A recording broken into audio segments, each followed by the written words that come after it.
বন্ধুরা, Durga style cooking ব্লগে আপনাদের অনেক অনেক স্বাগত।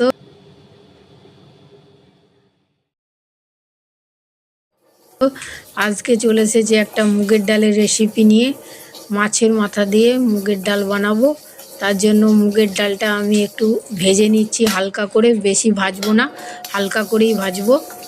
তাই একটু নেড়ে চেড়ে যখনই একটা ভাজা মুগের গন্ধ আসবে তখনই আমি এটা ঢেলে নেব। বেশি কড়া করে ভাজলে ডালটা সেদ্ধ হবে না এবং খেতেও ভালো হবে না। তার জন্য আমি এখানে হালকা করেই ভেজে নেব। বন্ধুরা, ডালটা আমি হালকা করে ভেজে নিয়ে এবার আমি এটাকে ঢেলে দেব। দিয়ে ডালটাকে আমি তারপরে সিদ্ধ করে নেব। ডালটা সেদ্ধ করার জন্য এখানে আমি জল বসিয়ে দিয়েছি।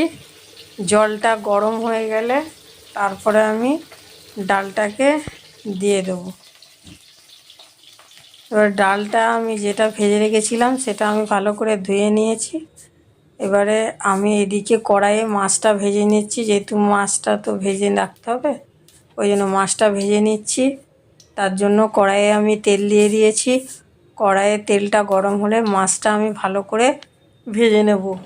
যেহেতু কাতলা মাছের মাথা বড় মাথা, তো তাই ভালো করেই মাছটা ভাজতে হবে। কড়াইয়ে তেল দিয়ে দিয়েছি।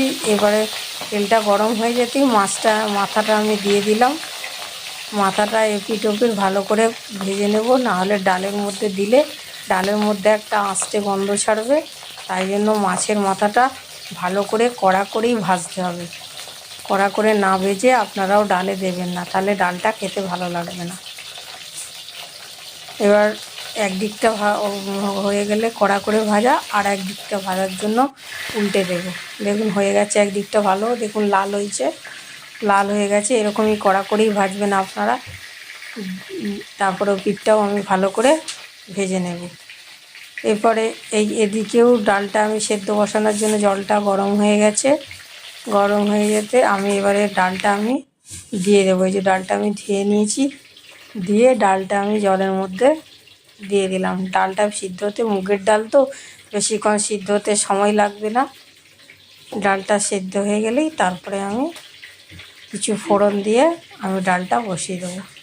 ডালটা সেদ্ধ হওয়ার জন্য আমি জলে দিয়ে দিলাম লবণ। লবণ দিলে ডালটা ভালো করে সেদ্ধ হবে। এখানে মাছটা ভাজা হয়ে গেছে। মাছটা ভাজা হয়েতে আমি এখানে পেঁয়াজ ব্যবহার করছি। মাছের মাথা দিয়ে সেহেতু এখানে একটা পেঁয়াজ লাগবে। একটা বড় সাইজের পেঁয়াজ আমি কুচি করে নিয়েছি। কুচি করে নিয়ে তারপরে আমি কড়াইয়ে মাছ ভেজেছিলাম সেই কড়াইয়ের মধ্যে তেলে আমি পেঁয়াজটা দিয়ে দিলাম। দিয়ে তারপরে একটু লাল লাল করে ভাজবো। ভেজে তারপরে আমি এখানে দেব আদা রসুন পেস্ট। আর মাছের মাথা দিয়ে মুগের ডাল করলে অবশ্যই টমেটো দিতে হবে, টমেটো না দিলে খেতে ভালো লাগবে না। দেখুন পেঁয়াজটা লাল লাল করে ভাজা হয়ে গেছে। এখানে আমি দিয়ে দিলাম আদা এবং রসুন, অল্প একটু, বেশি দিতে হবে না, এখানে একটু ডাল তো তার জন্য আদা আর রসুন আমি পেস্টটা পেঁয়াজের মধ্যে দিয়ে আমি কষিয়ে নেব ভালো করে। ভালো করে না কষালে তাহলে গন্ধ ছাড়বে আদার, খেতে ভালো লাগবে না ডালটা। এখানে আমি দুটো টমেটো নিয়েছি। টমেটো একটু এখানে বেশি করেই দিতে হবে, টমেটো বেশি করে না দিলে ডালটা খেতে ভালো হবে না, তাহলে ওই বিয়েবাড়ির মতো ডালটা খেতে লাগবে না। আমরা অনুষ্ঠানের বাড়িতে যে ডালটা আমরা খাই, মাছের মাথা দিয়ে মুগের ডাল, খেতে খুবই ভালো লাগে। এখানে আমি দিয়ে দিলাম লঙ্কার গুঁড়ো। আপনারা চাইলে আদা রসুন পেস্টের সাথে কাঁচা লঙ্কাও দিতে পারেন। আমি এখানে কাঁচা লঙ্কাও দিয়েছি দুটো, আর এখানে আমি একটু লঙ্কা গুঁড়ো দিলাম। লঙ্কার গুঁড়োটা দিলে ডালটার কালারটা ভালো হয়, সেই জন্য আমি একটু লঙ্কার গুঁড়ো দিলাম। দিয়ে তারপরে আমি টমেটোগুলোকে ভালো করে কষিয়ে নেব। এরপরে দিয়ে দিলাম আমি হলুদ গুঁড়ো। হলুদ গুঁড়ো দিয়ে তারপরে আমি টমেটোটা যেহেতু এখনও গোটা গোটা আছে, ভালো করে কষানো হয়নি, তার জন্য টমেটোর সাথে আমি ভালো করে মশলাটা কষিয়ে নেব। কষিয়ে তারপরে আমি যে ডালটা সেদ্ধ করে রেখেছি সেটা দিয়ে দেব। এইখানে আমি কড়াই লেগে যাবে বলে তার জন্য এখানে একটু আমি সামান্য জল ব্যবহার করেছি। দেখুন কত সুন্দর টমেটোগুলো ম্যাশড হয়ে গেছে, ভালো করে কষানোও হয়ে গেছে। এরপরে আমি মাছের মাথাটা দিয়ে দিলাম। মাছের মাথাটা দিয়েও আর একটু ভালো করে কষিয়ে নেব। এইখানে মাছের মাথাটা দিয়ে মাছের মাথাটা একটু ভেঙে দেবেন, তাহলে এর ফ্লেভারটা ডালের মধ্যে মিশলে আরও খেতে ভালো লাগবে। মাছের মাথাটা দিয়ে আমি একটু ভেঙে দিচ্ছি। আর একটু গোটা গোটা থাকলে ভালো লাগবে না, সেই জন্য একটু ভেঙে দিচ্ছি। দেখুন ভালো করেই কষাচ্ছি কিন্তু অনেকক্ষণ ধরেই কষিয়ে তারপরে আমি সেদ্ধ ডালটা এখানে দিয়ে দেবো। বন্ধুরা, আপনারা কে কে মুগের ডাল মাছের মাথা দিয়ে খেতে পছন্দ করেন?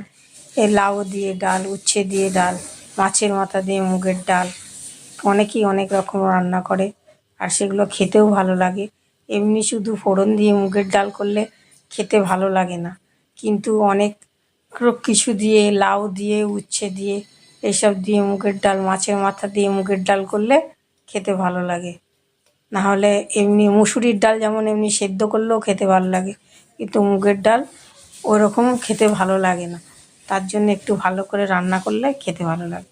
দেখুন এই বলতে বলতে এখানে মাছের মাথাটা দিয়ে ভালো করে মশলার সাথে কষিয়ে নিয়েছি। এবার ডালটাকে আমি দিয়ে দিলাম। ডালটা পুরোটা সিদ্ধ করবে না, একটু যাতে গোটা গোটা থাকে সেইভাবে ডালটা সেদ্ধ করবেন, তাহলে খেতে ভালো হবে। ডালটা পুরো গলিয়ে দিলে খেতে ভালো লাগবে না। দিয়ে সেদ্ধ ডালটা আমি দিয়ে বেশ কিছুক্ষণ এটাকে আমি ফুটিয়ে নেব। নিয়ে তারপরে আমি এখানে দেব সামান্য একটু ঘি আর একটু গরম মশলা। গরম মশলাটা আর ঘিটা অবশ্যই দেবেন, তাহলে খেতে ভালো লাগে, তাহলে অনুষ্ঠান বাড়ির মতোই একদম খেতে লাগে। দেখুন আমি এখানে ঘি দিয়ে দিলাম 1 চামচের মতো। আপনারা গরম মশলাটা না চাইলেও দিতে পারেন, কিন্তু গরম মশলা দিলে গরম মশলার গন্ধটা ভালো লাগে। এরপরে ঘিটা দিয়ে আমি গরম মশলা গুঁড়োটা দিয়ে দিলাম, অল্প একটু দিয়েছি, বেশি দিইনি এখানে। এবারে দেখুন ডালটার কি সুন্দর কালার হয়েছে, যেমন দেখতে হয়েছে তেমন খেতেও হয়েছে। গরম গরম ভাতে এই মাছের মাথা দিয়ে মুগের ডাল দারুণ লাগে। বন্ধুরা, আপনারাও এরকম করে সুন্দর করে রান্না করবেন। আমি যেভাবে রান্না করলাম সেইভাবে আপনারা ঠিক সেরকম পদ্ধতিতে রান্না করবেন, দেখবেন অনুষ্ঠান বাড়ির মতো খেতে লাগবে এই মাছের মাথা দিয়ে মুগের ডাল। আর ভালো লাগলে অবশ্যই লাইক, শেয়ার, কমেন্ট এবং সাবস্ক্রাইব করবেন। আর পাশের বেল আইকনটা প্রেস করবেন, যাতে আমি নিত্য নতুন ভিডিও যদি দিই তাহলে সবার আগে আপনাদের কাছে পৌঁছে যাবে। বন্ধুরা, আপনারা ভালো থাকবেন, সাবধানে থাকবেন, এই গরমে সুস্থ থাকবেন।